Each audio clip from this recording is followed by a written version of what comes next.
Thank you very much, Goitri. I appreciate the introduction. I also want to thank all the members of the Senior Council and the Northwest Hennepin Human Services Council for the opportunity to speak today. I'm going to move around a little bit. I tend to this keeps me from getting nervous standing behind a podium. So I hope you will bear with me. I hope it's not too distracting. I want to thank all of you for being here today. And I'm really excited about the opportunity to talk about these matters because as more and more Americans are becoming seniors, we're all getting older, we're all living longer, these issues come into play far, far more often. And I truly believe that as an attorney, part of my responsibility is educational, getting information to the community and making sure everybody understands what their options are, what their rights are, what their choices are. Because in the end, this is all about choices. Yes? Hold it closer. Pardon me. Thank you very much. Is this better now in the back? Can you hear me better? Thank you very much. So, again, thank you for the opportunity to speak. I've got three objectives today that I hope you guys get from this. Number one, I hope everybody learns something new. I'm going to try and get enough information out that everybody can find something that you've learned. And maybe you'll be surprised at what you learned. Maybe it'll be something that you don't expect. I had a conversation just a couple of days ago with someone who was involved in this program, and we were talking about wills, and she said, I have a will. I don't need to worry about probate. Well, as we'll talk about, no, that's exactly the opposite. Probate is a process that involves determining whether a will is valid. So I think there's a lot of information. We all think we know something because we heard it from somebody, we heard it from this person, we heard it from that person, but the reality is we're not really sure. So I'm going to try and give you some answers today. Second thing that I hope to do is entertain a little bit. I don't deliver jokes as well as Goitri does, I'm sorry, but hopefully it'll be entertaining enough. Let's face it, who really wants to spend an hour of their day listening to an attorney talk about all sorts of scary things for seniors? Not exciting in and of itself. So hopefully I can make it a little more interesting than that. And then the third thing that I want to do, and this is the most important thing, I want to motivate you to take some action of some sort. When we're done, hopefully you will say, this is what I need to do, and I'm going to do something about it.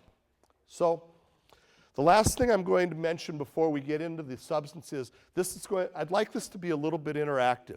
It's, if you can feel like you're participating, you're a lot more involved, invested in it. So if I ask a question and I ask people to raise their hands, please, if you feel like answering, raise your hand nice and high so that we can see, because it's helpful for everybody to get an idea what other people are going through. If it's private or confidential and you don't want to, great, keep your hands right at your side. We don't need to go any further. But to the extent that you can participate, raise that hand nice and high so that we can get an idea. The topic that I was asked to speak about involves the case of a Maple Grove man by the name of Robert Bobletter. Now, Mr. Bobletter, Goitri didn't know this when she mentioned it, but Mr. Bobletter was actually a client of mine back in 2006. I did some estate planning documents for him, prepared a will and a trust, durable power of attorney and healthcare directive, and all was going real well. And Mr. Bobletter called me a couple years later and said, I've got a couple things I'd like you to help me with. So can we set up a time? Great, we scheduled a time to meet, and lo and behold, I got a message canceling our appointment. And I was a little bit surprised, so I called Mr. Bobletter and said, well, what's going on? And he said, well, my daughter has another attorney that she wants me to meet. So, that happens sometimes. So I said, well, great, good luck. If I can ever do anything for you in the future, let me know. And that was the last I heard from Mr. Bobletter for quite some time. And always kind of wondered because it just didn't seem quite right. Well, as many of you may know, there was an article in the Minneapolis Star-Tribune a few months ago about Robert Bobletter and his financial situation. And Keep in mind that these are allegations that have been made, and this is as reported in the Star Tribune. This is not me giving any credibility or stating that anything is a fact other than what's been reported.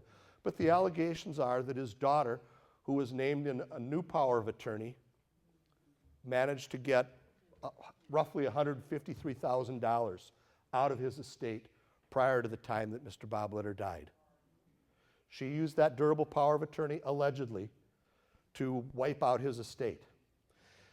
This was only discovered after Mr. Bobletter died, and it was discovered by his son, Robert Jr. Robert was really surprised when, after his dad died, he looked into the trust bank account, and there was $346 left. That was all that remained. And when I saw the figure of $153,000, without getting into specifics, knowing what I knew about Mr. Bobletter's estate in 2006, I can believe that number. I can believe that someone may have taken that much money from him. The other thing that's interesting is the durable power of attorney that I had prepared in 2006 at Mr. Bobletter's request and instruction named both his daughter, Leanne, and his son, Robert Jr., as co-attorneys in fact, to work together. Coincidentally, the daughter, Leanne, got another attorney, and the new power of attorney named only Leanne. And this is one of the red flags that we're going to talk about in a few minutes. So that's the story of Robert Bobletter. But you know, we see this in the news and we think, isn't this terrible? This is a rare occasion. This is something that only happens once in a while. Part of what I want to do today is bring you into my world, what I see all the time. And I'm going to tell you, this is not as rare and unusual as you may think it is. I had a call a couple weeks ago from a woman named Audrey. And she asked me some questions about the probate of her mother's estate. She said, I don't know what's wrong. It just doesn't seem right. There's not as much money as I thought there should be. So we talked about it. We talked about the process. We talked about her sister being appointed personal representative. And yes, there was an inventory. And yes, there was an accounting that showed where all the money went. And everything seemed good from the surface. But I asked her a couple more questions. I said, well, who was managing your mom's affairs before she died? Well, my sister, the personal representative, was. She had a power of attorney. And I said, well, did you see anything unusual? She said, well, not really. Until one day I found out at a Christmas gathering that my sister, who made about $30,000 a year, and her husband, who'd been unemployed for more than 7 years, who didn't have a lot to start with, had just bought a home in Florida for $250,000 cash down. These things happen. I'm going to tell you one more story that's a little bit different. It involves someone from the northwest suburbs, a woman whose name is Leola. And Leola had one daughter. She had 5 kids, but one daughter living with her. And the daughter was helping out.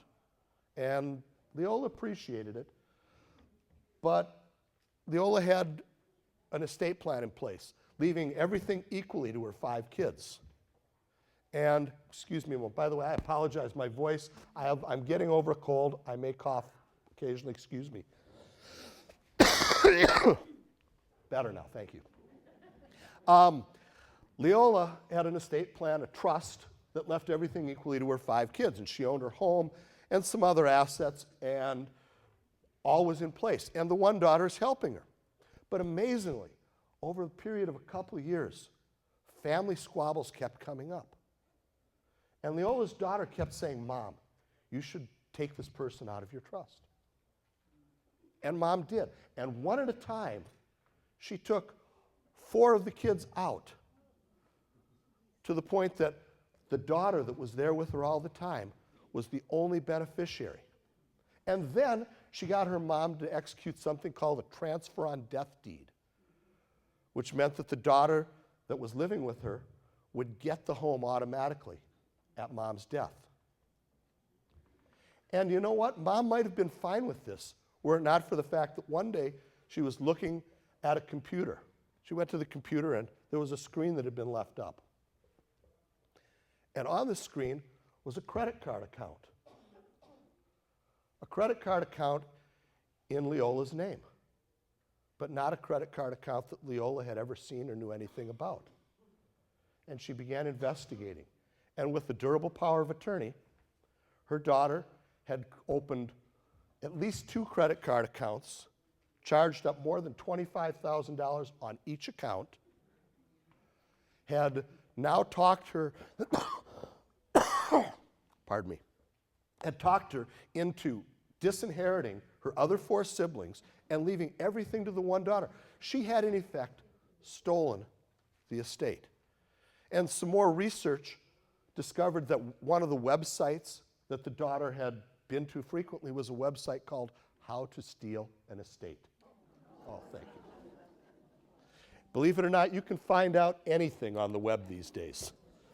Now, the good news, thank you, by the way, for the water.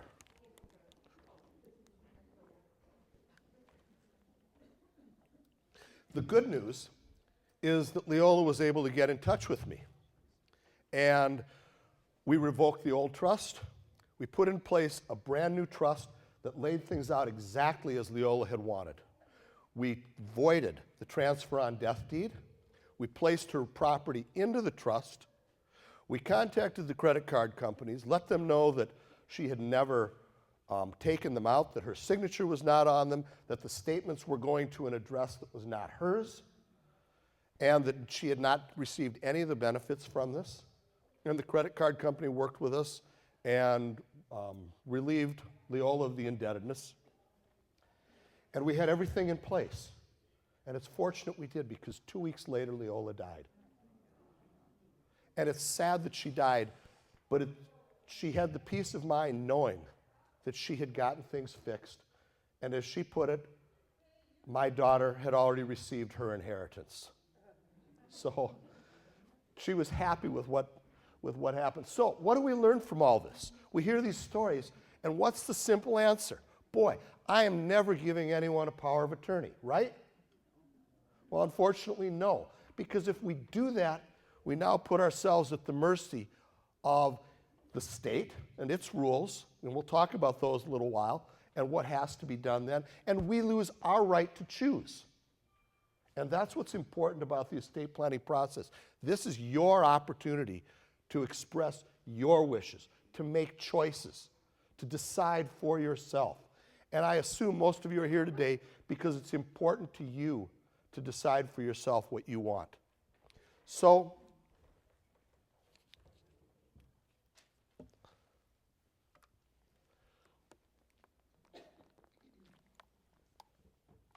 instead of just deciding that we're going to put our heads in the sand and do nothing, let's focus on the difference between those 3 stories.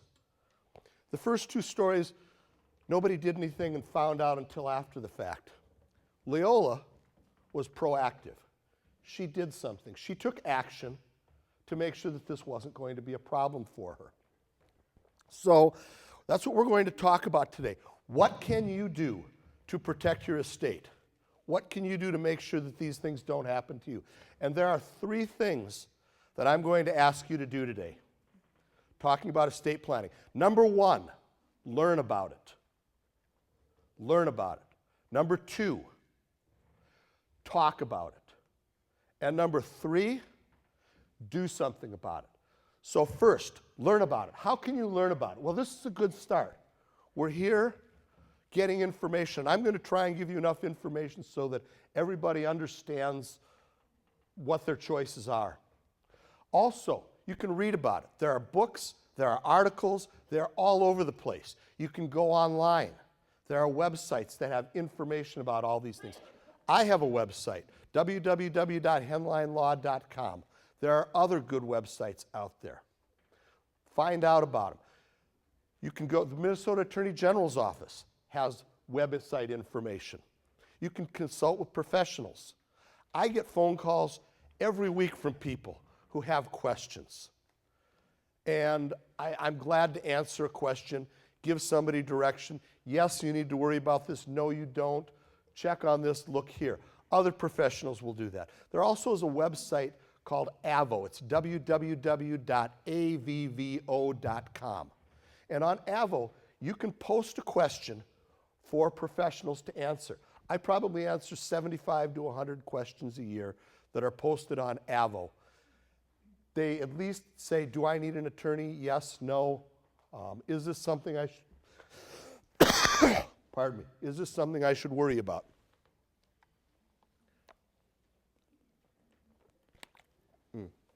Yes. The website again, www.avvo.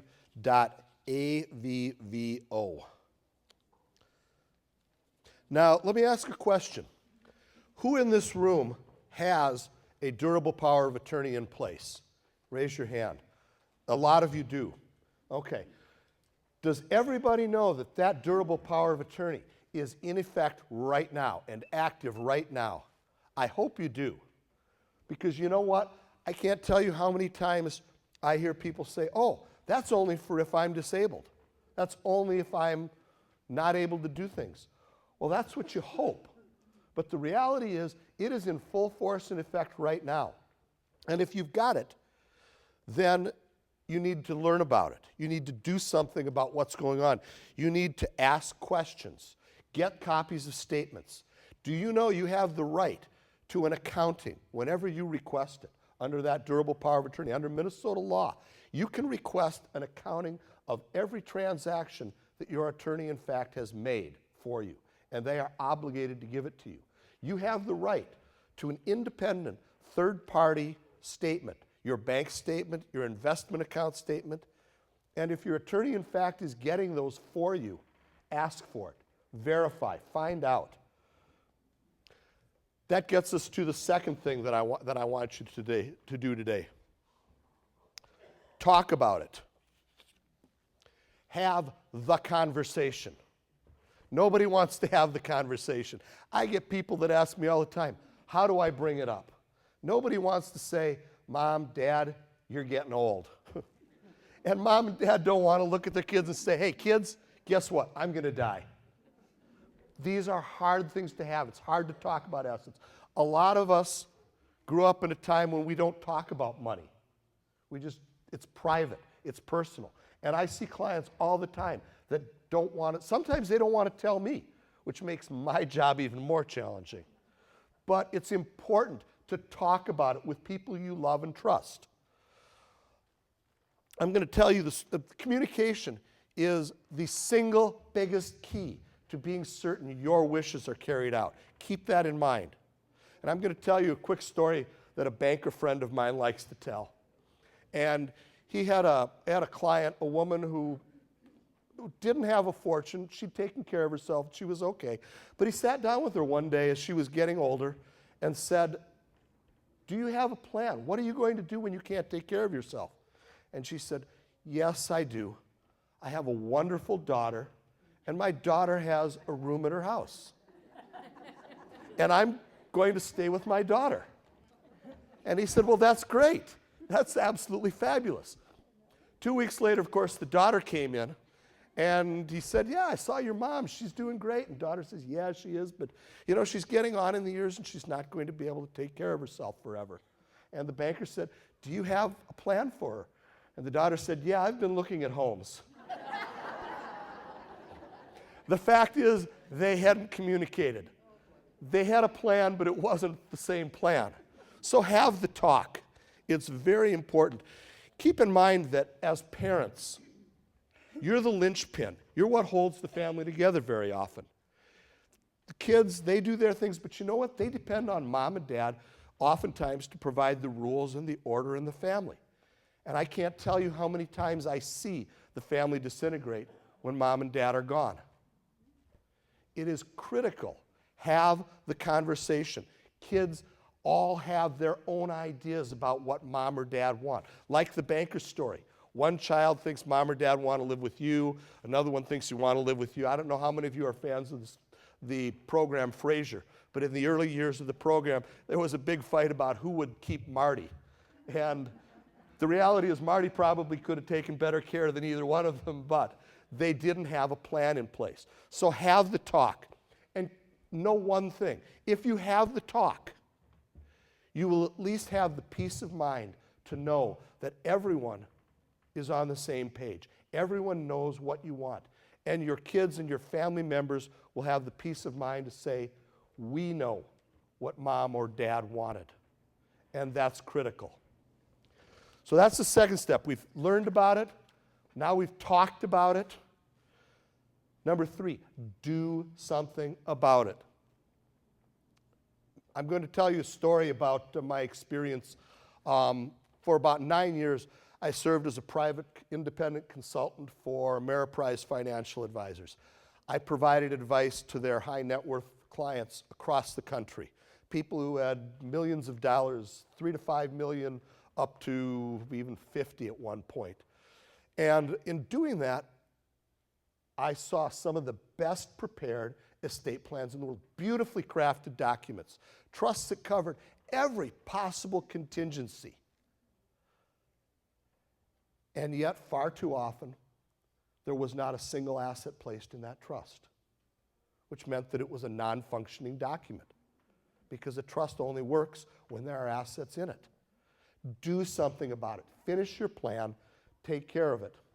I also found that of these high net worth people, about 25% of them had no estate plan. You have a question?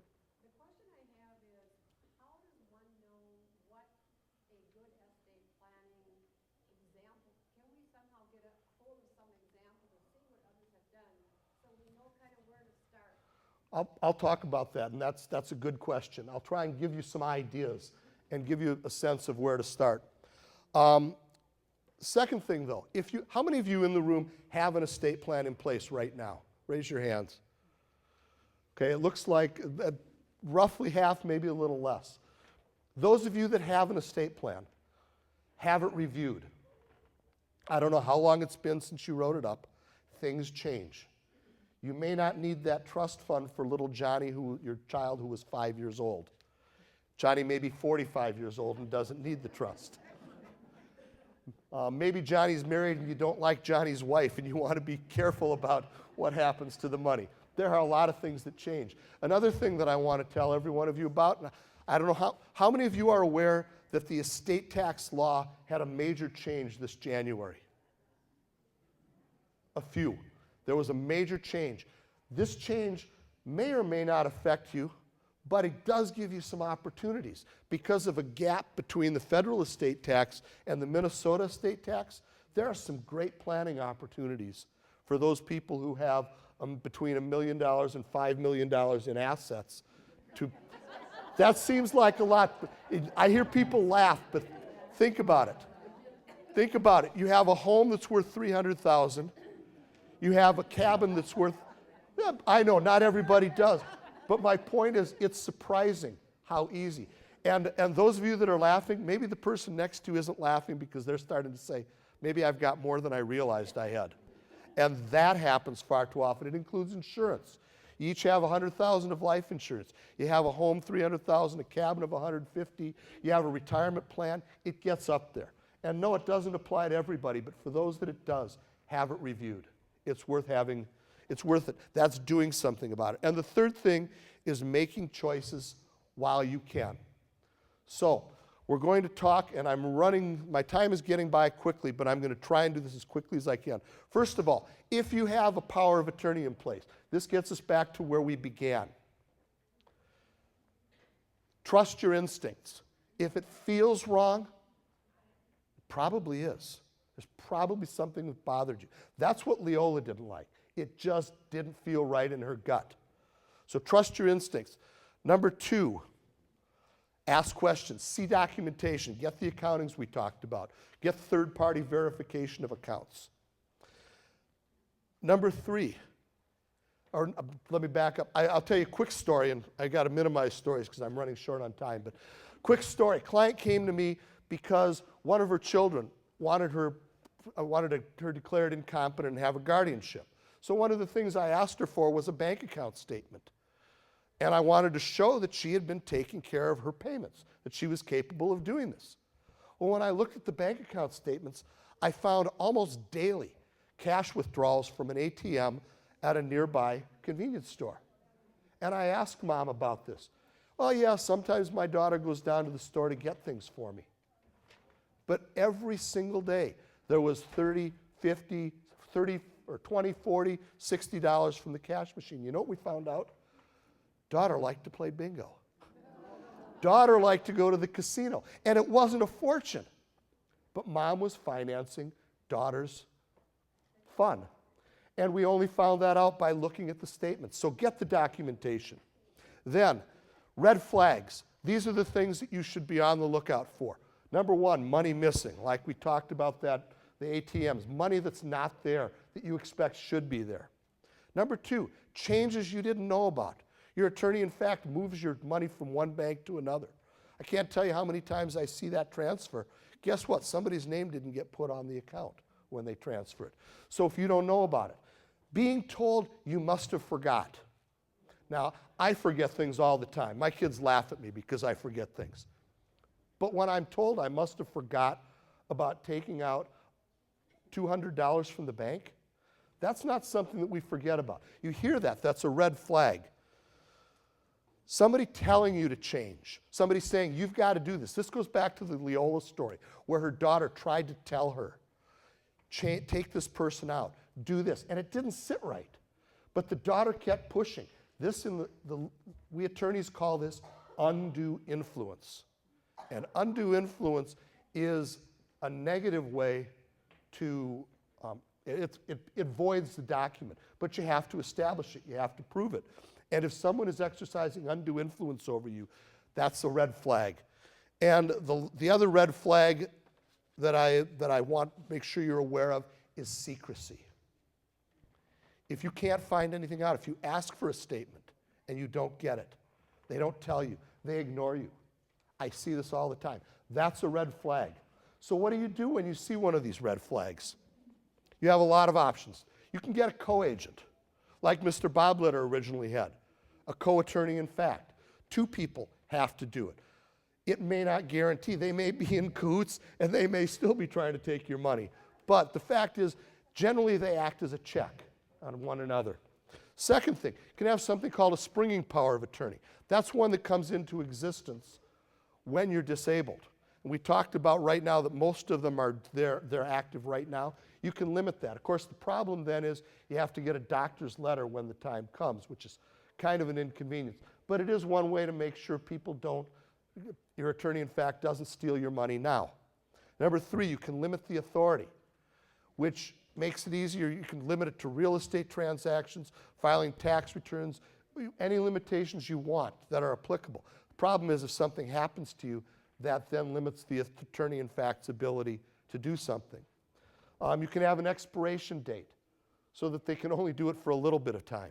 But again, that limits the authority if something does happen to you.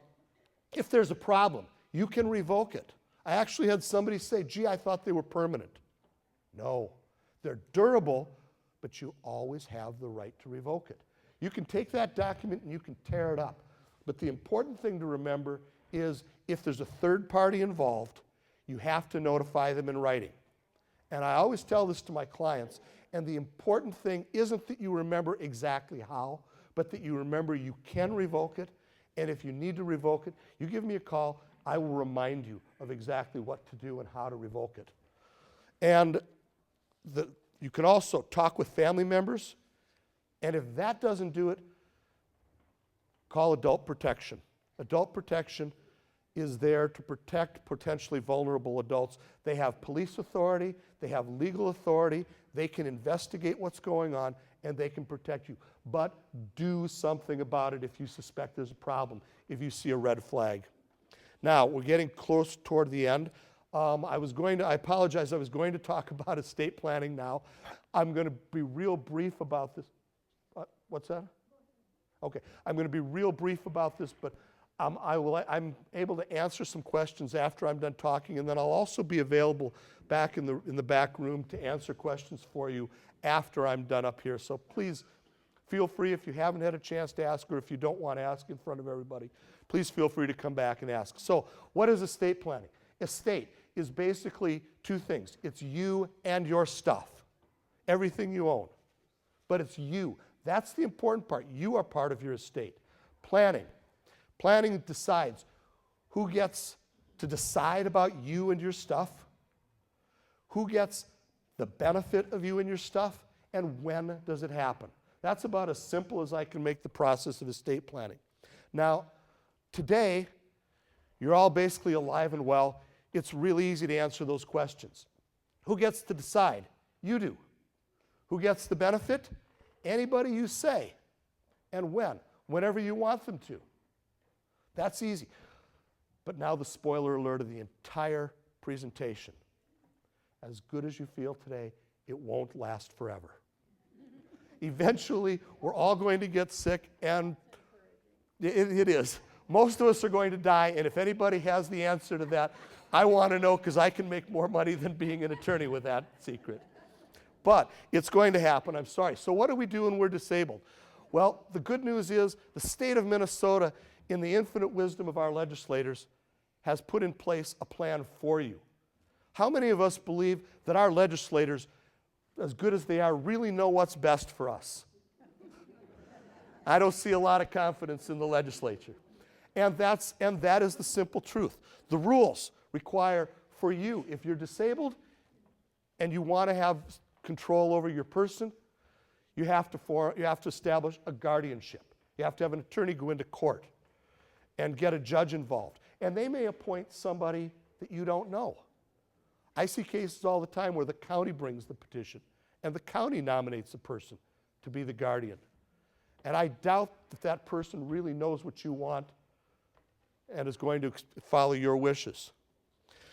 Your stuff, if you're disabled, the state's rules are that you have a conservator appointed. Again, court time, attorney's fees, and it may very well be somebody you want. It may be somebody you would never have had appointed, just because that's the person that took the action. So to avoid that, we have a healthcare directive which does three things. And this is a critical document that everyone should have. Number one, it lets you appoint a healthcare agent to express your wishes if you're not able to. Number two, it designates that person for HIPAA privacy reasons to authorize release of information. If you don't have that, you know how HIPAA is. Every time you go to the doctor's office, you got to sign that form. If there's nobody to authorize the information, your doctor may not be able to get your medical records if they need to. And the third thing it does is it expresses your wishes in the event of a terminal condition. And that's your only opportunity. How many people here are familiar with Terry Schiavo case in Florida? Yeah. Case where basically Florida's rules didn't fit Terry's situation. That was really painful for her family. We had one like that in Hennepin County recently. Jeffers Toomey. Jeffers had a court-appointed guardian, and he was essentially dead, but he was on life support. The judge in Hennepin County ruled that the guardian, a court-appointed guardian, couldn't even make that decision without coming into court and getting the okay of a judge. Could have all been resolved with a healthcare directive. I had more to say, but I imagine do I need to wrap up? Go ahead? Okay. I apologize. Okay, well, good. Then that works out well. And I apologize for those of you who are looking forward to hearing Belinda speak. I will step off the stage when she gets here. I guarantee it. So then let's talk about the next question. What happens when you die? Well, first of all, we've got, again, a set of rules that the state of Minnesota puts into place. Your only opportunity to express anything different from what the state says is to have a will. And I'm going to tell you that a lot of you will be surprised that if you have a blended family, your spouse may not automatically get everything. You may not want your spouse to get everything, but if you do, your spouse may not get everything. A will is a critical document. But do I need a will or a trust? Well, there's one more set of problems before that. Again, state law comes into play. Ownership issues, joint tenancies, life estates, transfer on death, payable on death, in trust for beneficiary designations. All of these things come into play, and they all trump a will. But the important thing to know is, it sounds like great. I can avoid probate completely with all these, right? Well, there are problems with that, and I'm going to real briefly. I see that the person that we're all waiting for well, never mind. Okay. I'm not sure, hopefully. But here's the important point. I'm going to tell you a quick story since I've got a couple minutes about a client of mine. Before he was a client of mine, someone told him, put your property in the name of your kids. It simplifies everything. Great idea. And he trusted his kids, and his kids were good kids. Unfortunately, about 4 or 5 years later, he was ready to downsize, move into an assisted living facility, wanted to sell his place. So he came to me. I hadn't represented him before. I didn't do it. But he came to me to help him with his new estate plan and to get the property, to sell the property. And I said, we got to get the signatures of all of your kids now. He said, okay, great. He had 5 kids. 4 of them lived here in town. Got the 4 kids and their spouses, because of course your spouses have to sign deeds. One lived in Arizona. Unfortunately, she had died 2 years earlier.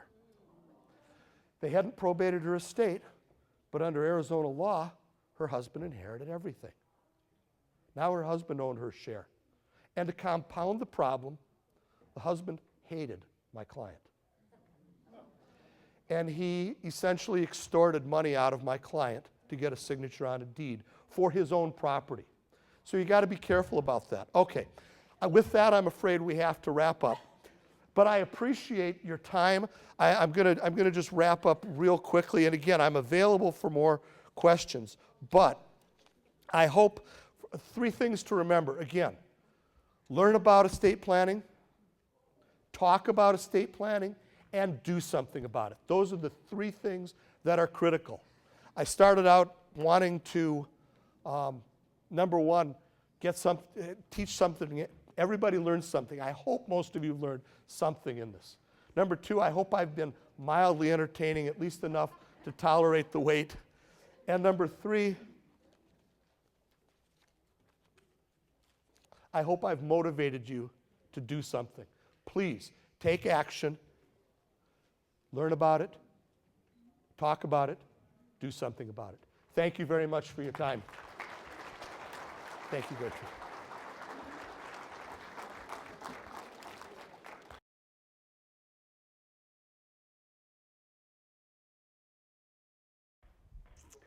I appreciate the smiles because it is an interesting weather week, wouldn't you all agree? The funny thing about it is I think that when I talked to Jesse Gully, who asked me to do this in January, I think it was warmer that day than it is right now. So pretty phenomenal. We can talk about that. I really do appreciate you asking me to come, and I love to see this big room, and we're going to have a great time. I thought we could talk about a couple of different things, and then I would love to have some Q&A as well. So we'll kind of just play it by ear. I mean, you know, weather people don't have a script. You know that, right? We just make it up as we go along. You know, I have been at KARE 11 for 20 years this year. And it's really been an honor. It's been a great place to work. As you know, it's just down the road. And so it was a dream of mine to work there. Paul Douglas, which of course you all remember, and he still is here, and he's still here in town, moving and shaking and really still motivating the meteorology and weather business, as he always has his whole career, was my mentor, and I interned for him. And he is the reason I'm at KARE 11. He was actually the reason I got hired September 1st of 1994.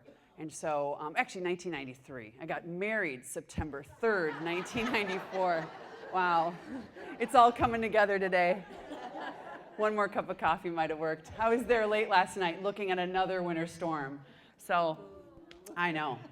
They shouldn't be called winter storms. Aren't we like 5 weeks into spring? I think that's where we are, but I'm not so sure. It's been an interesting week, no question. And you know, the bottom line is the only problem with it is my family is a little hungry because my husband is also quite busy. Plus, he's just not the grocery shopper in the home. And I can't go to the grocery store right now because there's the whole tomato flying across the produce section situation.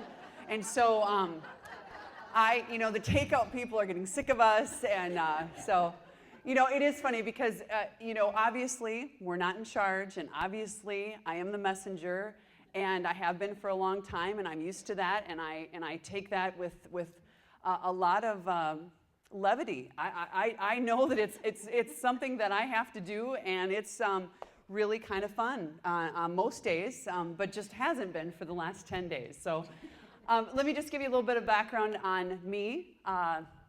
I am one of 5 kids. My mom and dad met in St. Paul when they were 8 years old. They went to Harding High School together and were married after high school, and they've been married for 54 years. And I just spent the weekend with my mom. I took her, it was her Christmas gift, and we went to New York. And I had a chance to take her to a Broadway play, which is actually my favorite play, but I told her it was hers. I did get a chance to go to Wicked, and it was a once-in-a-lifetime thing. And I was thinking about her and the fact that I was running her through airports because of travel delays, because of weather. And she's 74, and she's right behind me. And I'm like, Mom, come on, we gotta go. Your connecting flight isn't gonna leave. And I thought about it. I'm like, what? I cannot believe that this is affecting us on either side of our trip. So the storm that was last week here, I liked it so much, I just flew right into it. I just wanted to follow it right to New York. And you know, I did get a chance to do something else I really wanted to do. I did go to the 9/11 memorial on Saturday. And I have to say, I've only been in New York 3 times. The last time I was in New York was 12 years ago. Actually, 14 years ago, prior to 9/11. So I haven't been in New York since 9/11. And my nephew lives there, he's 30, and he brought us there, and we went through that. And I would so highly recommend, if you have a chance, if you haven't yet gone, it is so haunting, and based on what has happened this week in the news, I've been thinking about it so much, and of course they had to close it on Monday. It was Monday, right? This all happened on Monday. So blur, it's been a crazy news week. That's the one thing about weather, you know? We're trying to be the bright spot, but lately that's been difficult. You know, I mean, normally we are the highlight because, you know, if you think about it, the news can be pretty depressing. And then, hello, the Twins, the Vikings, the sports on the other side. So like we are in the middle, and it should like go up for a little while, right? And I try to be the smiler in the backyard, but it's been a little difficult.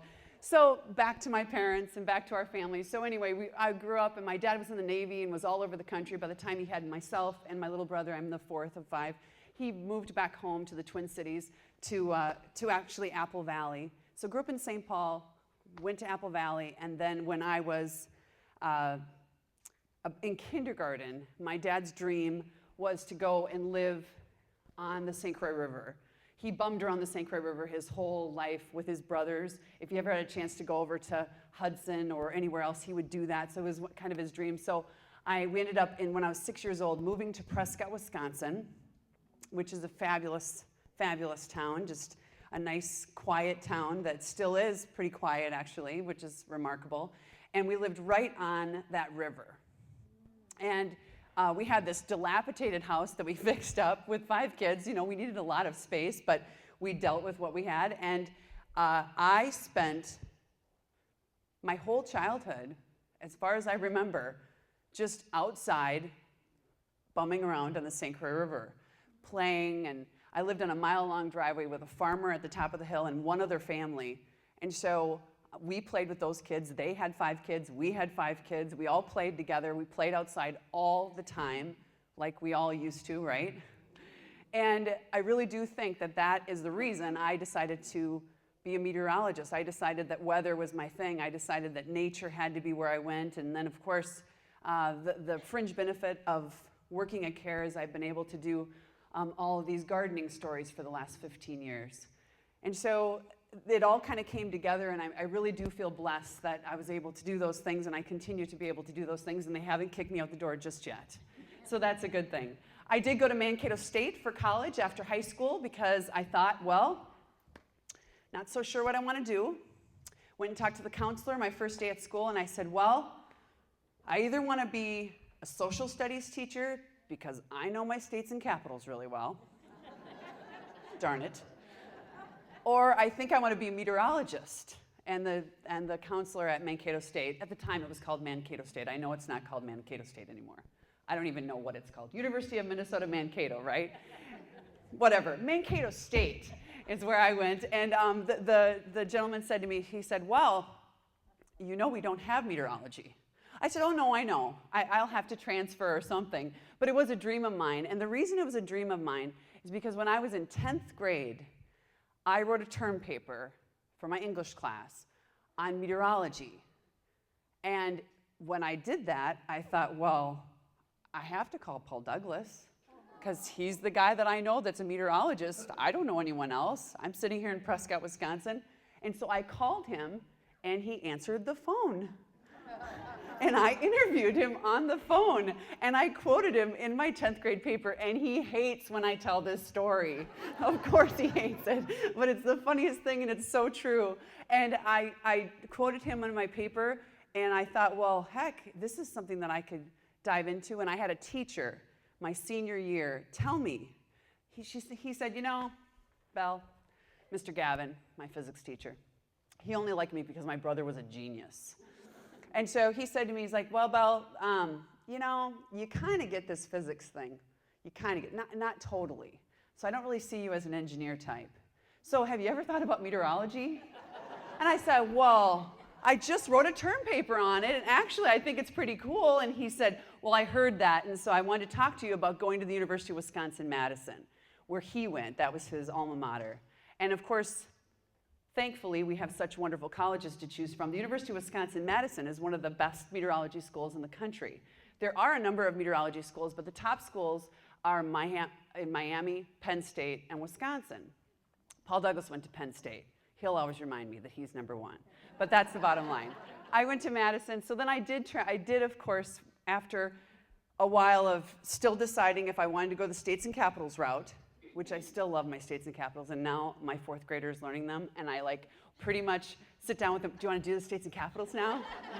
He's like, Mom, seriously, I know them. I don't, no, maybe you don't. We better quiz you again.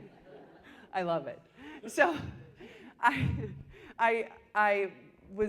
I was trying to figure out what to do, and so I'm at Mankato State. I'm still hemming and hawing, and so the counselor says to me, he says, well, do this.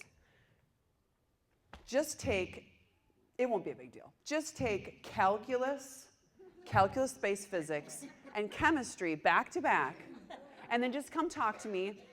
You know, do something fun on the side, like, you know, I don't know, like some sort of literature or something, fun, and then come talk to me, and then we'll decide what you want to do. So you know, I was born in a house where the guy in charge is from the Navy, and he tells you what to do, you do it, and I'm like, okay, all right, sir, I'll do those things.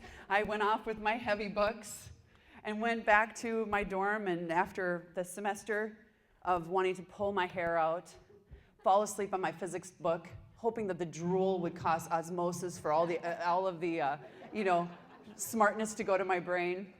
Obviously completely bewildered, but doing my best to stay with it. I came back with my grades, and they weren't fabulous, but they weren't horrible either.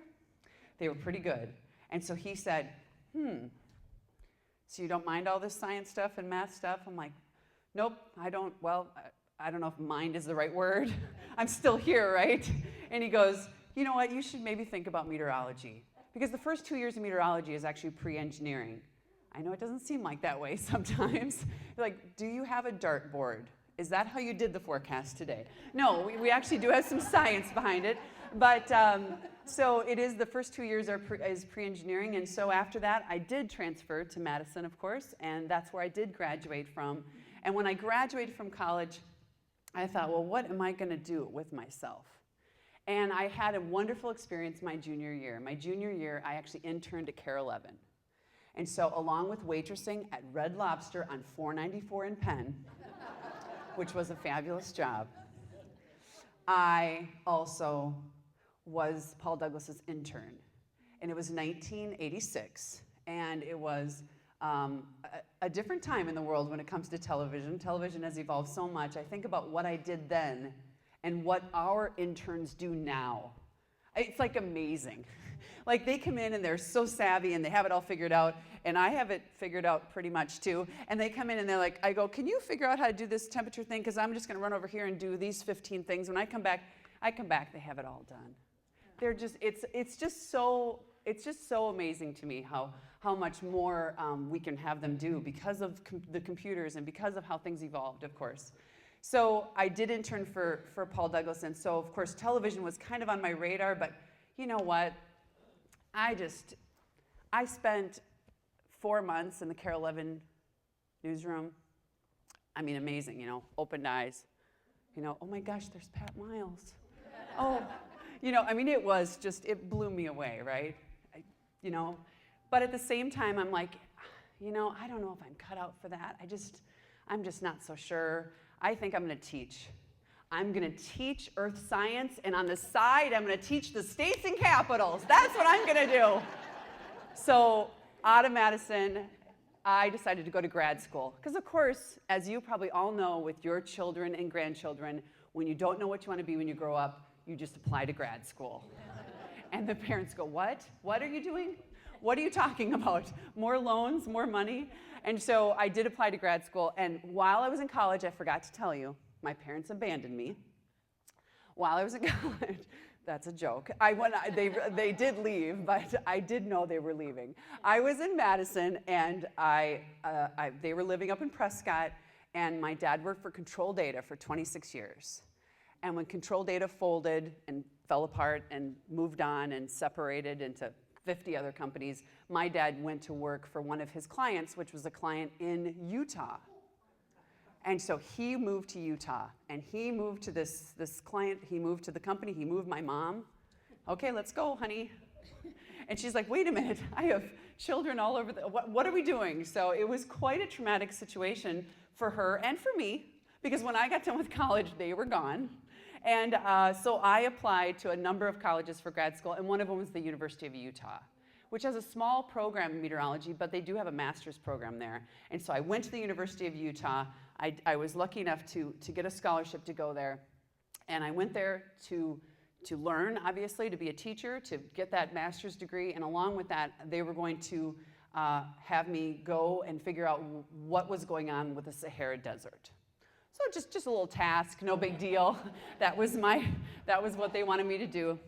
So it was really daunting, but exciting at the same time. So I moved to Salt Lake City from Madison, Wisconsin. And what a beautiful city, what a beautiful place. We're all skiers in my family, so I thought I'd hit the jackpot. And I decided to watch a little television. When you travel, you watch a little television, So now I'm living in this town, I start watching the TV.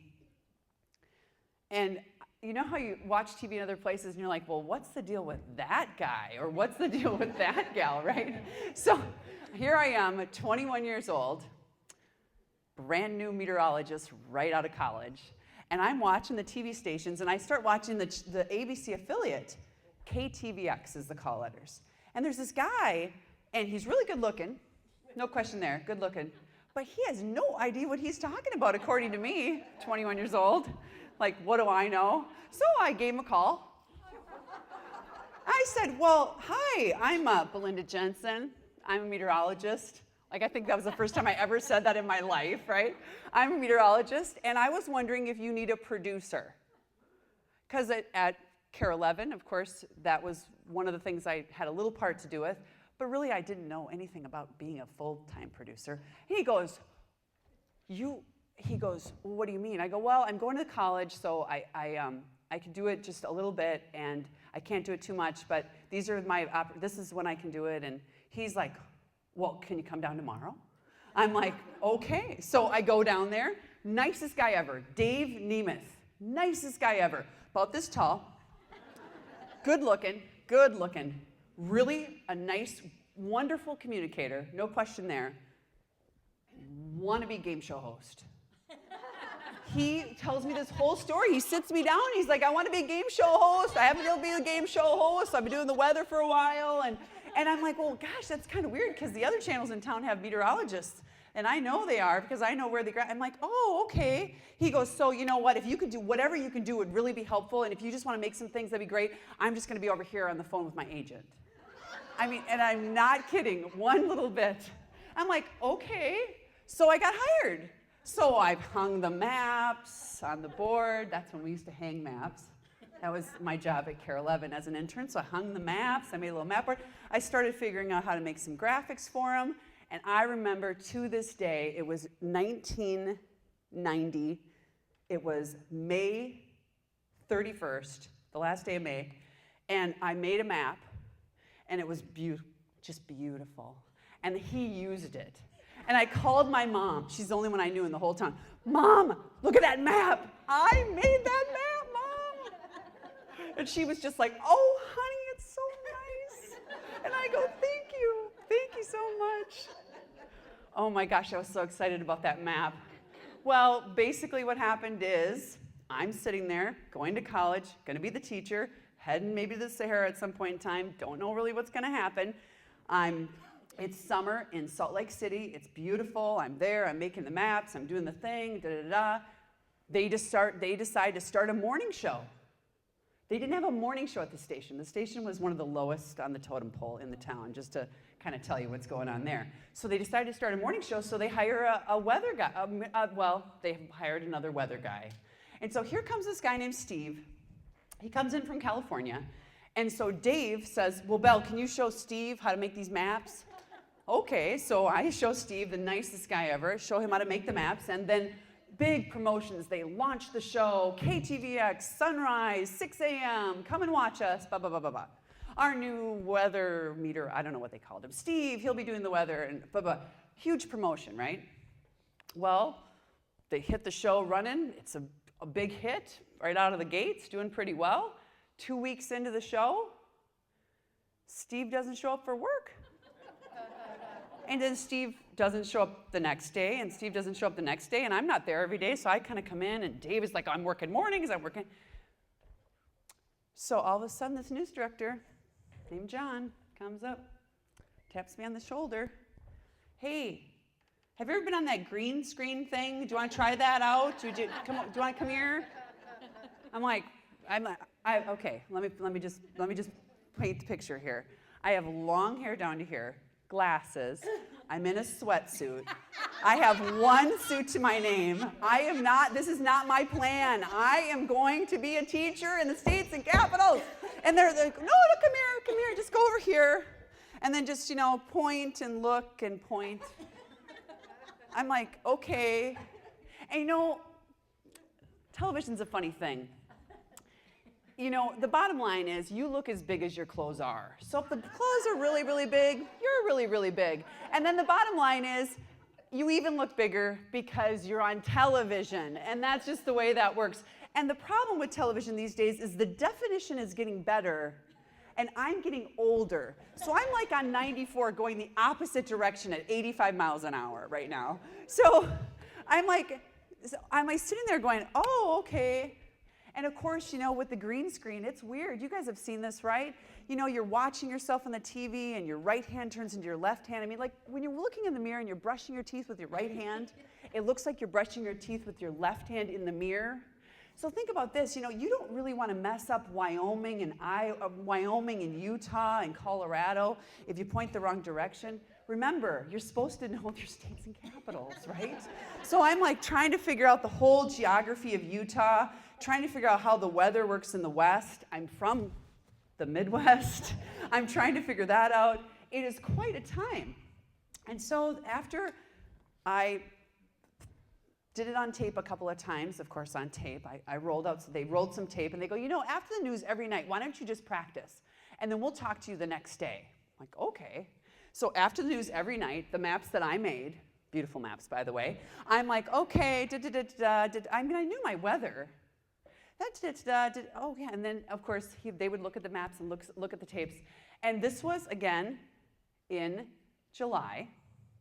And so August went by, September went by, and I keep working, and then finally John, the news director says, have you ever thought about going to theater classes?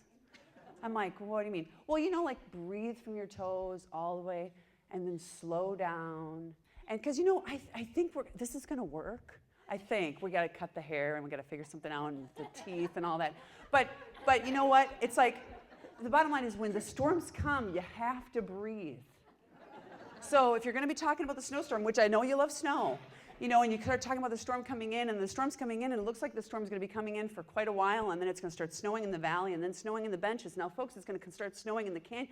And I was up and up and up and up and up, and like he's just behind the camera. Breathe! Breathe, Belinda. So I went to theater class. And all of a sudden, I find myself in Salt Lake City, Utah, laying on the floor with a bunch of actors, learning how to breathe, wondering, what am I doing? I'm supposed to be a teacher. What am I doing?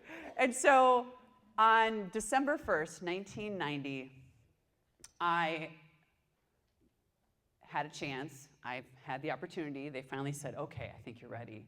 And I thought, well, I guess this is it. And so I had to make a huge decision. I had to give back my scholarship because I couldn't be on television and do this. Of course, my mom and dad are like, what are you doing? But I figured I was 21 years old. I could always, of course, pay for school on my own. But I might not have this opportunity. I called Paul Douglas, and he said, are you kidding me? It's the 41st Market Bell. That's big. Go, go. I'm like, okay, I'll try it.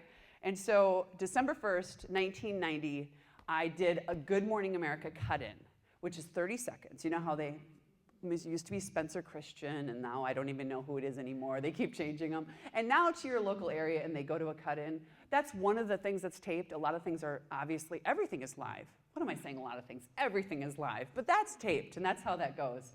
And so I taped it 7 times, and they took the best one. And then I launched into television. And so it really wasn't a normal route, I have to tell you. It was a little bit on the strange side, but it has been a wonderful ride ever since. I was at KTVX for 4 years, and once I left KTVX, Paul Douglas called again, and he said, you know, the weekend meteorologist just left at KARE 11. And I said, yeah, I know, but I am not ready. I am not ready to come back to a town where I know that many people. I am not ready to deal with my English teachers, my old boyfriends. I mean, like, I am not ready for this. I am just getting myself together. I have 6 suits that fit. I know 10 people. Of course, 2 of them are my parents, and they say that I'm doing okay. I've done the theater classes. I've got the teeth. I've figured out the hair, kind of, not really. And, you know, Salt Lake was starting to like me, which wasn't the case right off the bat. Because they were really sweet about it, but they wrote letters, and they're like, well, are you French-Canadian? I'm like, well, actually, no, I'm Danish, Polish, and French, and I'm from Minnesota, Wisconsin. Okay, and so it was an interesting time. It was winter in Salt Lake City, and it was snowing to beat the band, and it was cold. We didn't do the weather outside, but at the same time, I wore a pantsuit. It's cold. They didn't like the pantsuit too much. They want me to wear a skirt. Not my bosses, the viewers. I'm like, well, it's really cold. I'm gonna wear a pantsuit. Yeah, I'm gonna do that, but that's okay, thank you. And then they would write, you know, back then, of course, there were no emails and Twitter and Facebook and all these crazy things, thank the Lord, because there was just mail, like regular mail that comes to your house. And so the mail would come, and I would get a few letters, and I would open them up and, well, that person doesn't like me too much. Okay, and I'd open another one. And so you kind of had to figure out this thick skin, you know, figure this out. And it took a while. And the letter that comes to mind that is just one that always is one I think about is this person decided that he really didn't like what I do with my hand. And he decided to draw my hand on the letter. He goes, Belinda Jensen, you have 2 hand formations. You either have the point or the claw. And he drew my hand. He's like, what is the deal with the point and the claw? Stop with the point and the... I'm like, oh my gosh, this is really interesting. So the next day, I'm like, I didn't know what to do with my hand. I'm like, then the weather over there, you know? It's like, oh my. So that thick skin thing had to come into play very quickly. And I come to find out, after my 4 years there, this same news director, John, who was an angel in my life, as I left, he goes, Belle, I really, really hope that everything goes really well for you, and I'm really proud of you and where you've come in the last 4 years. And I thanked him, of course. He goes, but just legally, I have to give you all the letters that were sent. And so he gave me a couple legal boxes. Some of them were nice. Not a lot of them were very nice. That's just the way this world works. So it was very interesting. I did move here in June of 1993. Does anyone remember what was happening June of 1993 in the weather? It was a really interesting summer. It wasn't like this. Spring actually came. It wasn't frozen in April. It came, and then it was very spring-like that entire summer.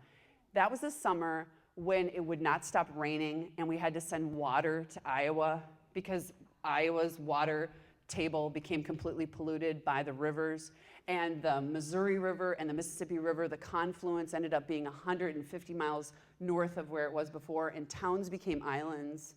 It was a really amazing historical flood year. And that was the summer that I auditioned.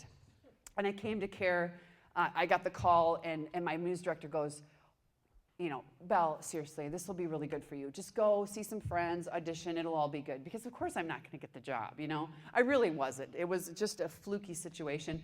So I got up early that morning. It was Friday the 13th, 1993, June, never forget it. I got up, I did the morning show, I had my best suit on, I jumped in the plane, I like kind of fell asleep on the way, I kind of had to fix myself up, I jumped out of the plane, I got into a sports car of the news director at the time, and she zipped me off to CARE 11, and I walk into this place that, of course, I'd been at, 6 years before, and I'm like, oh my gosh, this is kind of overwhelming. And then they threw me into the studio, and they said, okay, you're gonna do a Saturday morning show, and this is gonna be your co-anchor, Eric Olson. So just sit on this couch and just talk to him for a little bit and just see how it goes. Okay, so I just sit down on the couch, come to find out that we didn't have very nice couches at CARE 11, and there's plywood underneath the couch. I stand up, rip, no nylons. Okay, taking those off. All right, here we go, let's continue with our day. So then they put me on the chroma key and they say, okay, Belinda, they didn't know me then. Belinda, would you like to we'll have you do the weather now. I'm like, okay, I can do that. And they said, well, Paul Douglas left you a couple of maps. I'm like, oh, that's nice. A couple? Yeah, just like 3. Oh, okay. So, all right. So I get in front of the key and I have a microphone on, just like this one. And there's nobody in the studio. And in the control room, come to find out that there were lots of people. There were news directors, presidents of the company, producers, or not producers, but directors and technical directors. And so I just started doing the weather, and I started talking about what was happening with this flooding situation that was occurring that day, that time, a moment. And I said, this is the situation, this is why it keeps raining, and this is what's going on, this is the rut that we're in. We talked about that whole, the jet stream being in a rut, much like it is today. And nobody cued me. I didn't have an IFB in my ear. I didn't have any earpiece. So I just kept going, and I just kept going, and just kept doing the weather and talking through what was happening. And so in the control room, which is in another room, the news director says, does she have an IFB on? Earpiece. No. Is there a floor director available? No, it's lunchtime. Okay. Well, let's just see how long she goes.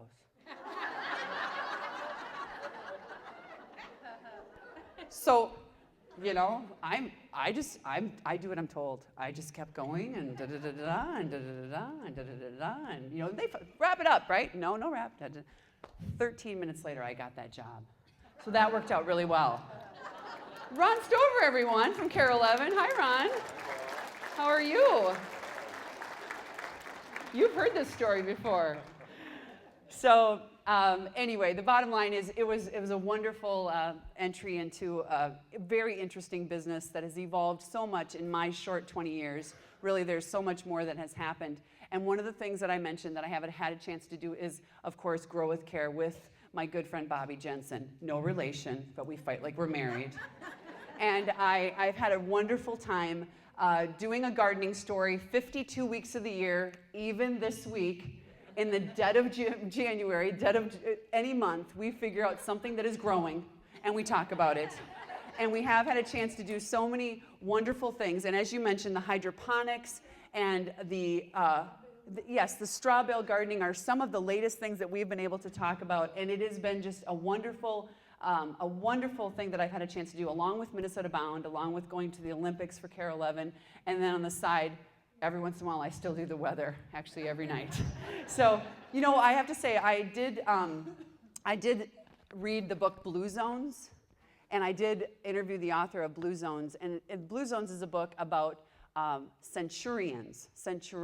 Help me out. Centurions, right? 100-year-old, and they talk about all the places in the world that centurions live. We're talking about Sardinia, Greece, Costa Rica, Loma Linda, California, and Okinawa. Those are the those are actually currently the 5 blue zones. And then they went ahead and they looked at all sorts of common denominators in those 5 zones. And there are all sorts of common denominators, when it comes to, of course, climate and economy and everything else. But the thing that I really took away from the book, and I know that a lot of you know this because you've been doing this your whole lives, and I have actually, over the last 15 years of doing Grow with Care, completely understand the power of it, is the one thing they all did is they all grew their food. They all ate the food they grew. They all were out in the sunshine, moving around, planting, growing, harvesting, sharing, eating, consuming food that they grew. And it's all about that whole gardening thing. And over the years, I started out with Bobby, and I really, other than, looking at a lot of trees when I was little, I didn't know a lot about it. And I totally am not a big gardener yet, but I have to say that I think I've graduated from just having, a few petunias and a spiky thing and some stuff hanging over, that now I actually I think I might get a tender bulb in there, and then I might do this, and I'm growing strawberries in my yard, and I have a lot of perennials. And so I am coming around and figuring it out. But what it has done for me, and I know that probably it has done a lot for many of you, and if not, these are things that are things to think about, is that with the world the way it is, and with craziness, and with everything that we all have to deal with, and whatever that is, everyone has things. When you get outside and you just start weeding, I'm not even talking growing or garden or even planting, just weeding, it just takes you away. It just completely takes you away. It puts you in a different place. It puts your mindset in a different place. And the studies show that it actually puts your body in a different place, and it's healthy. It's so healthy. And so that's why I love covering it, because of that. And of course, doing it for 15 years, every 2 weeks we shoot these stories. We're out there meeting gardeners. We're meeting these people that have been doing it way longer than me, as long as Bobby, and even longer sometimes. And I have to say that the things that they have taught me, and just walking up to any group of people at any garden anywhere, and you look at them and you're like, yep, you're a gardener. You're all good to go. You have it kind of figured out. And over the years, I've had a chance to share backyards. Over the last 2 years, every single Wednesday, I've been able to go for the weather and go to people's gardens. So I worked it out with my boss, so I could actually see gardens while I'm doing the weather. That's the bottom line there. I kind of worked it out. So I have really, really enjoyed that part of my job. And through the years, I went from the weekend meteorologist to the chief meteorologist when Ken Barlow left. And now, of course, he's back in the market, which is wonderful. My time has become limited because I also have 2 babies. I have a 5-year-old and a 10-year-old. And so I find that I had to give up a few things, like I used to do radio, and I used to do Minnesota Bound, and I used to be able to travel more with those things. And now, I just want to be home, deal with this wonderful weather, figure out what's happening in the next 3, 5, and 7 days if I'm lucky, and along with that, raise my kids and grow things in my backyard and talk about them every week on Saturday morning. So I really feel blessed because of that, and I hope that we are able to communicate some of that to the audience, to you, and in many ways. Because of course, the weather, not only is it nutty and crazy today, the whole job has become so crazy because now, there is no hanging of the maps anymore. Now there's get to work, get the forecast figured out again. Okay, now you're gonna own it. It's yours. You figured it out. Now you own it. Now plaster it on every platform you know in the next 9 minutes of your life. Put it on the iPad. Put it on the phone. Put it on the 24/7 weather station, Weather Nation. And then by the way, don't forget to throw some makeup on and put it on TV. Own it. Own it. And if it's wrong, own it. And then pull back. Okay, not a perfect science. Chaos theory, right? Fluid dynamics. Butterfly in Australia makes a hurricane in another part of the world. Week later, right? All those things in play. So it's a good thing that I had great teachers and somebody that kept me in line. And you know what? that I knew my states and capitals. Because it all has come around. I would love to do questions. We're at 40 minutes. I, of course, blabbed on. But if you have any questions, I'd love to talk about whatever you want to talk about. Yes, I'm just going to pop down because that's the easiest thing to do. Yes. Well, I heard that meteorology instruments in European countries are more advanced because they've been investing in them rather than ours. I was wondering what you thought That's about an that. interesting question. Pat was talking about how we're accessing some of the European data. We've always had access to the European data, but I will say that not that they have it more advanced. I wouldn't say that is the case in every parameter. There obviously could be parameters that are beyond what we're doing. But what's really nice is that with the new age of being able to look at everything in an instant on the internet, we can look at the European model and all the models here in the US and even other models, and there's a lot of comparing and contrasting with those models. And nowadays you can put them all in the same map and layer them together and look at the differences. And each model does a better job with every kind of weather situation. And with this weather situation, none of them are doing a very good job, I'll just say that. So we have to believe these models. We have to believe these models, and that's where we go with, and that's how we come up with the forecast, is the models. So we look at a whole bunch of different ones, and we just decide which one we're going to believe. So we have some dice in the office. That's how that works. Yes? Very strange this year. We see flocks of robins in our yard. Is it weather related, or what is the reason? You know, that's a great question. He asked about it. Are you guys seeing flocks of robins everywhere? We have had a lot of viewers tell us that as well. And I, of course, am not an aviation specialist by any. What's the science behind? It's O. Starts with an O.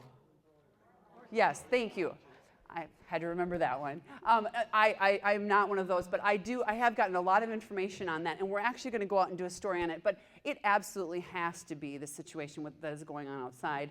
We're sitting at 20 degrees below average on a daily basis for the last 2 weeks. And this is when they're really busy. They're, laying their eggs and making their nests, and you guys all know this. You've been watching them probably way more than I have. In fact, I know more than I have because I have one in my backyard that I'm so excited, but I think they're very confused, just like we are.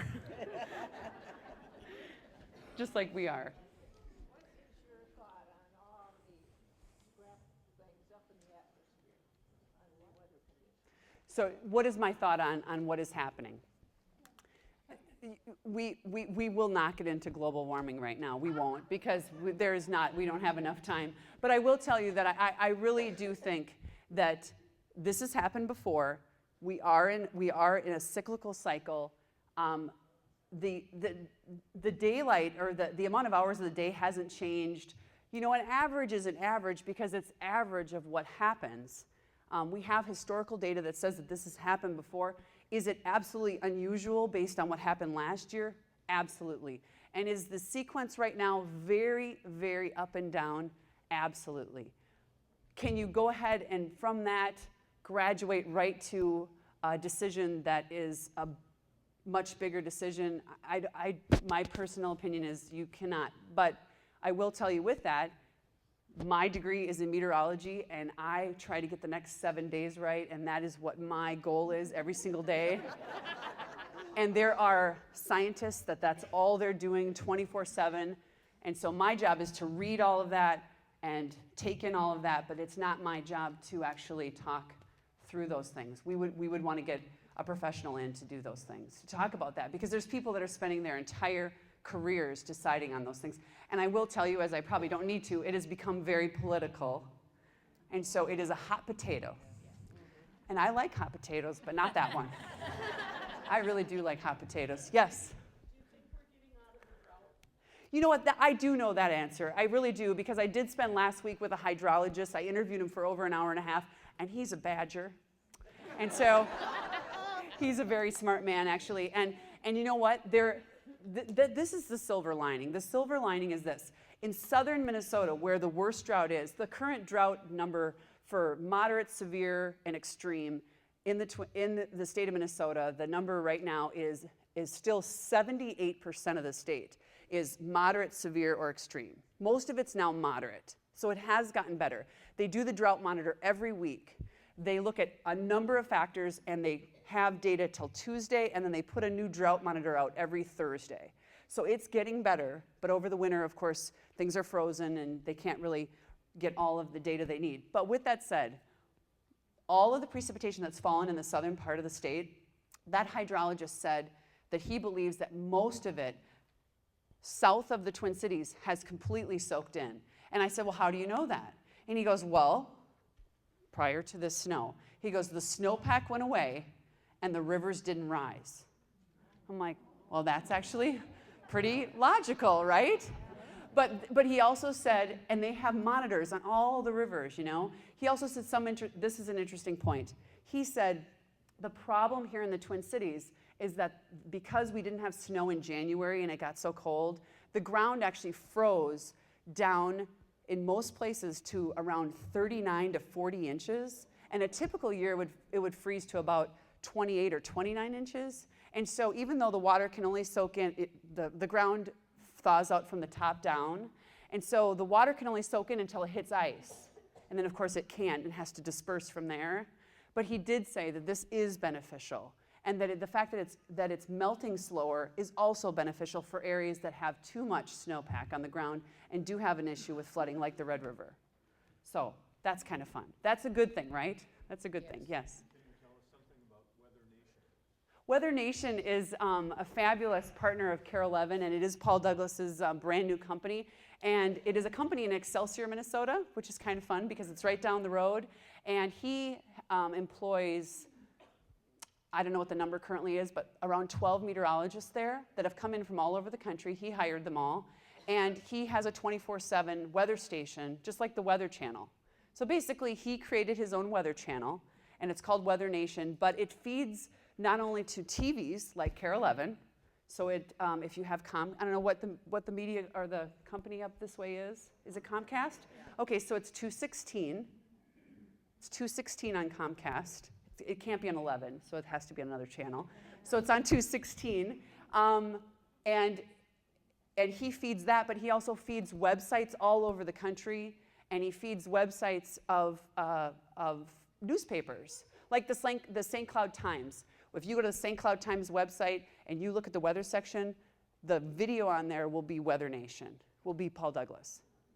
And then we work with him, so his meteorologists are on, and every 15 minutes we're on twice, and his meteorologists are on, and then we have the maps and the radar and the temperatures and the forecast. So it's a really nice tool because it's a weather channel that's right here.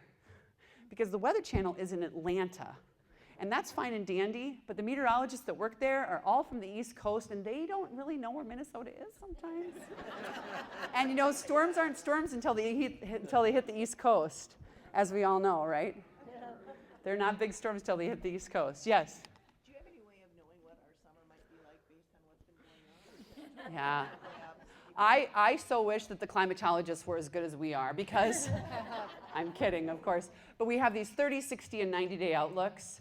And I will tell you that the current outlook did forecast this, not this intense, but it did forecast below normal temperatures and above normal precip for the time period that we're in right now. So with that said, the forecast for the summer that I looked, because prior to that, last year, completely off. Every 3-month period was completely off. I would look at it, oh, that'll be kind of nice. Okay, that didn't happen. Oh, that'll be interesting. Oh, that didn't happen either. You know, this is kind of what the deal is, right? So it does look like we're going to have a normal summer temperature-wise. This is what the 60, or actually the 90-day outlook says, which would be a good thing because the normal temperatures are just dandy around here, the normals, right? But it did say above normal precip. So, but we obviously need that. But we hope it happens at night on Monday, right? That would be nice, right? Yes. Yeah, with the rain coming in tonight, are the Twins going to be playing? You know what? They might not. You know what? I'm not in charge of that either. But I do know who is, actually. A good friend of mine is in charge of it. But did you know that who calls that, who makes that call? Who do you think makes that call? I did a story on it, and I couldn't believe it. Who would make the call? Would MLB make the call? Would the meteorologist? Sid Hartman. You know what? It's Sid Hartman's fault. He's making these calls. Well, he is in a dry media booth. I've been in there. It's nice. So, no. You know who makes the call? For any kind of weather delays, any kind of weather cancellations, anything, it's not the Twins, because it just can't be. So the home plate ump is the weather guy. But I will tell you that right behind home plate, right down here, right down below where the greenskeeper sits, Larry DeVito, right behind him is a wonderful man named Craig Edwards, and he used to run the National Weather Service, and he is their meteorologist. And right below that, 4 more stairs down, there is the weather room, and it's just a cinder block room, but they have every single computer available to them. And so if the home umpire needs to know what's going on, he really just has to turn around, take 3 steps, and he'll get the information. But he makes the call. So it could get rained out tonight, though. There's some heavy rain moving in. Yes? What? For this storm? Oh, that's a good question. You know, it has evolved. Yesterday was sunny, and it didn't take much to melt the snow south of the city. And if the actual snow depth right now in the Twin Cities is hard to determine, but they're still calling it 2 inches. So, but it is just below us. And then, of course, there's just still all the trees down in Marshall from the ice storm. So it's pretty phenomenal. But you know, I talked to my uncle yesterday. He lives in Grand Rapids, and he told me that he still has 3-foot drifts next to his house. And all the lakes are still frozen, as we know, right? Oh, we're gonna have to close out. They're pulling me. They're yanking me. Will this do? Are we close to the National Weather Service? Yes, we work with them. Yep, they're the communicator of all the government data. We have access to all of that, but they, of course, forecast the weather too. Anyway, thank you for having me. Thank you for letting me come. I really appreciate it. I hope it warms up soon.